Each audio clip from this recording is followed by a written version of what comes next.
Vamos a ver una explicación de, el método científico y la aplicación a situaciones concretas. ¿De acuerdo?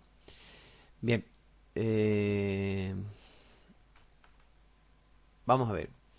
¿Qué es la ciencia? Pues la ciencia es un sistema de conocimientos racionales y ciertos o probables. No sé, ya hemos dicho anteriormente que se consideran ciertos, aunque siempre están en continua revisión sobre la naturaleza, la sociedad y el pensamiento. Bien, y vamos a usar fundamentalmente el método científico. El método científico. ¿eh? Y vamos a ver los pasos que hay en el método científico para el desarrollo de la ciencia. Bien, el método científico no se usa exclusivamente en el área de la ciencia. Se pueden usar en otras disciplinas y no. Es decir, que es el método que usamos los científicos, pero no es exclusivo. No es exclusivo. No es exclusivo únicamente de la ciencia, sino que se puede aplicar en otros ámbitos. Y nos permite establecer conclusiones útiles, más que acertadas, diríamos útiles. Bien. Bueno, de forma general el método científico, y decimos de forma general porque no siempre sigue los mismos pasos, pero sí es verdad que de forma general hay una serie de elementos comunes. El primer paso, identificar un problema o una pregunta sobre algún aspecto del universo. ¿De acuerdo? Bien. Otro paso muy importante, analizar toda la información disponible. Este paso es importantísimo y a veces se nos olvida. Analizar toda la información disponible. No vaya a ser que descubramos la pólvora. Imagínese usted que ve un experimento donde chisporrotea, qué sé yo, las cáscaras de las naranjas y me pongo a investigar, use mi método científico y ahora pues después de tanto tiempo descubre de nuevo la pólvora. Entonces es muy importante analizar la información disponible que se tiene ya a fecha de hoy. Y se genera una hipótesis o lo que es lo mismo una explicación tentativa. La hipótesis no tiene por qué ser exacta. La hipótesis no tiene por qué ser exacta o correcta desde el principio. No pasa nada, si nos equivocamos en la hipótesis, pues al final del método científico veremos que nuestra hipótesis era falsa y debemos formular otra nueva hipótesis. Luego no es tan importante escoger de primera una hipótesis correcta. ¿De acuerdo? Hombre, si acierto la primera, pues mucho mejor. Pero no necesariamente no es necesario que la hipótesis sea correcta desde el principio. Quizás la parte más interesante de todo es diseñar experimentos. Vamos a diseñar experimentos para comprobar que estas hipótesis, para comprobar esas hipótesis, si son correctas o no son correctas, y que me lleven a aceptar o rechazar la hipótesis. Entonces, aceptar o rechazar o modificar la hipótesis de acuerdo con los resultados obtenidos del experimento. Pero fíjense que lo más importante aquí, bueno, todo es importante, pero aquí es muy importante quién, los experimentos. Es decir, es posible, en el método científico tiene que ser posible la experimentación y comprobar la certeza o la falsedad de una ley o de una hipótesis mediante experimentos. Esto es importantísimo, el poder realizar los experimentos, ¿de acuerdo? Es importantísimo. Bien, entonces podríamos decir que una primera etapa del método es la observación de algún fenómeno, por ejemplo, qué sé yo, el arco iris.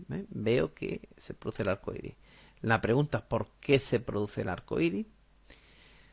Tercera, búsqueda de literatura, pues voy a ver qué es lo que hay ya en los libros, qué es lo que hay ya en internet, qué es lo que hay ya, cuál es el conocimiento, qué es lo que se sabe ya del arco iris.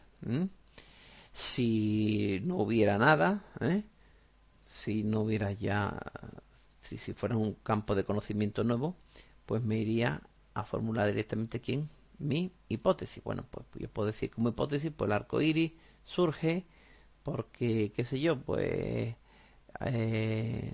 en fin, por cualquier motivo, porque crecen unas plantas de determinados colores cuando una vez que ha llovido. La hipótesis no tiene por qué ser correcta desde un principio, La hipótesis puede ser, puede ser una hipótesis incorrecta, falsa, pero no importa porque al final del proceso, si llegase a una contradicción, tendría que volver al primer paso, volver a observar y buscar una nueva hipótesis, o buscar una nueva hipótesis. Bien, una vez que, pero sí es importante, hemos formulado nuestra hipótesis, el siguiente paso, el número 5, quizás sea el más importante de todo, es experimentar, hacer experimentos para ver si esa hipótesis que nosotros hemos realizado es correcta o no. Una vez que se han hecho esos experimentos, hay que recoger cuidadosamente esos experimentos, esos resultados, y hay que analizarlos. Hay que hacer un análisis de resultados mediante datos, tablas, gráficos, representaciones gráficas, etcétera. Una vez que yo analizo estos resultados adecuadamente, con tablas, con gráficos, incluso con la ayuda de ordenadores o con lo que haga falta, pues puedo llegar a mi tesis o a mi conclusión. Pues la hipótesis era correcta, pues estupendo. Si la hipótesis era correcta, estupendo. Entonces la hipótesis era correcta y entonces una hipótesis confirmada adquiere el rango de ley.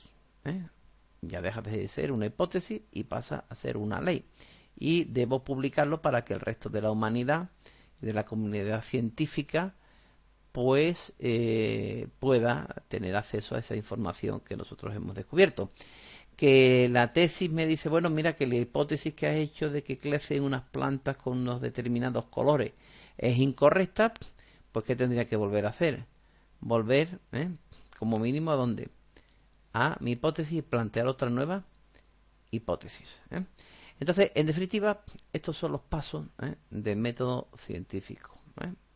Los pasos más importantes del método científico, que comienza con la observación. Por ejemplo, ya hemos hablado del arco iris. Aparece el arco iris, pues yo observo que aparece el arco iris y la pregunta es ¿por qué aparece el arco iris?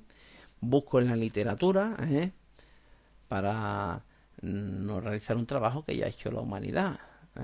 Si ya tenemos una explicación correcta y adecuada a ese fenómeno, no deberíamos seguir con nuestro, o por lo menos deberíamos incorporarlo a nuestro estudio, pero no podemos obviar este paso, búsqueda de la literatura. Antes de resolver un problema debemos saber qué es lo que se conoce sobre ese problema, ¿no? Imagínense, he dicho el arcoíris, pero puedo estar hablando del SIDA, donde se conocen aspectos parciales, no se conoce la cura total, pero sí hay cosas ya que se saben del SIDA.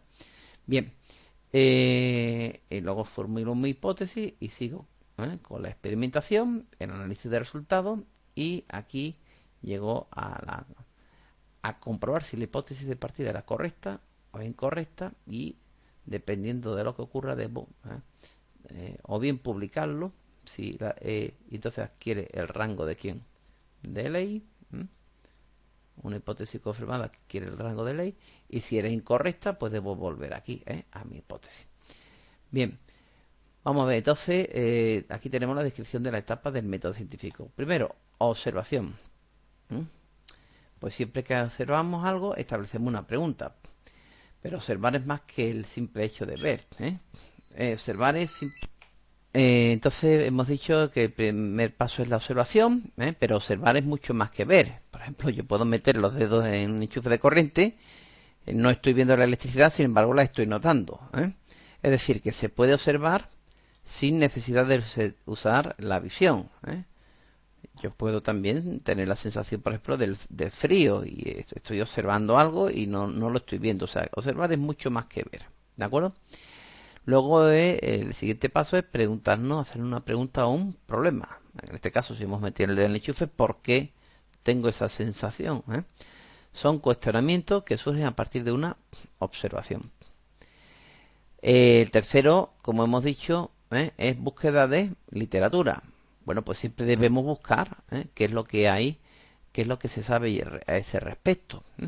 Siempre que se establece la pregunta, a un problema, debemos buscar si existe una contestación ya a esa pregunta, ¿eh? No tenemos que repetir un problema ya resuelto, ¿eh? De no encontrarla, entonces seguiríamos con el próximo paso de quién, del método científico. Y la siguiente sería la hipótesis.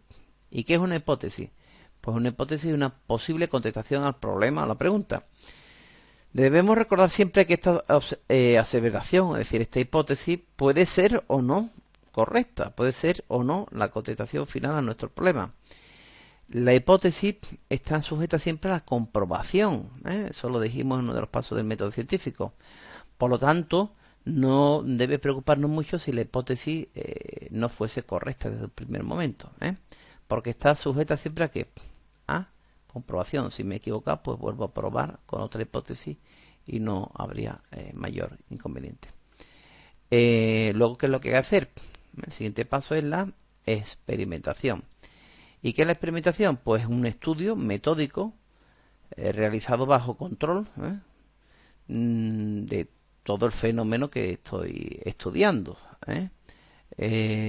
Vamos a ver, si yo imagínense que estoy construyendo una pócima, pues lo primero que tengo que tener es mi recipiente limpio, porque si el recipiente sobre el que voy a echar, qué sé yo, ácido sulfúrico, hipoclorito sódico y otras sustancias químicas, si está sucio de partida de otro experimento anterior, pues estoy metiendo allí una serie de variables y una serie de sustancias que me van a alterar el resultado de mi experimento. Por tanto, tiene que ser en unas condiciones controladas, ¿eh? Yo tengo que saber exactamente qué es lo que estoy haciendo y tengo que ser capaz de repetirlo. No solo yo, sino cualquier persona a que le explique ese experimento. Es decir, que tiene que haber un control experimental. Y luego habría una siguiente fase que es el análisis de resultados. Ese análisis de resultados pues sería la interpretación de los resultados obtenidos, ¿eh? Esta interpretación mediante tablas de datos, gráficas, ayuda de ordenadores si hiciera falta, etcétera, etcétera. ¿De acuerdo? Luego viene la tesis, ¿eh? La tesis es la aseveración final, que contesta a la pregunta que hemos realizado. Es decir, pues, ¿era correcta mi hipótesis? Sí o no, o era parcialmente correcta.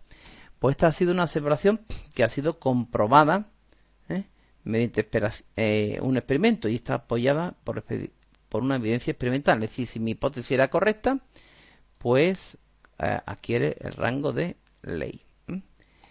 Y esa ley luego habría que publicarla para que todo el trabajo científico del ser humano pues pueda ser conocido por la humanidad, ¿vale? Y además tiene que ser contrastable por otros científicos y ver que efectivamente la ley corresponde a lo que estamos estudiando y hacer